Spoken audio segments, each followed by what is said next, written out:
വെള്ളാനി സ്വദേശിയായ രമ്യ UD എന്ന മിടുക്കിയായ വിദ്യാർത്ഥിനി ക്രൈസ്റ്റ് കോളേജിൽ നിന്ന് MSc റാങ്ക് നേടിയതിനു ശേഷം ട്രിച്ചി NITയിൽ നിന്ന് ഫിസിക്സിൽ PhD നേടിയിരിക്കുകയാണ്. വളരെ സാധാരണ കുടുംബത്തിൽ നിന്നുള്ള ഒരു പെൺകുട്ടിയെ സംബന്ധിച്ചിടത്തോളം വളരെ വലിയ ഒരു നേട്ടമാണ് ഈ കുട്ടി ആർജിച്ചിട്ടുള്ളത്. അതിൽ വളരെയധികം സന്തോഷവും അഭിമാനവുമുണ്ട്.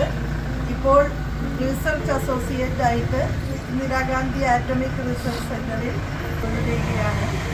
എല്ലാവിധ അഭിനന്ദനങ്ങളും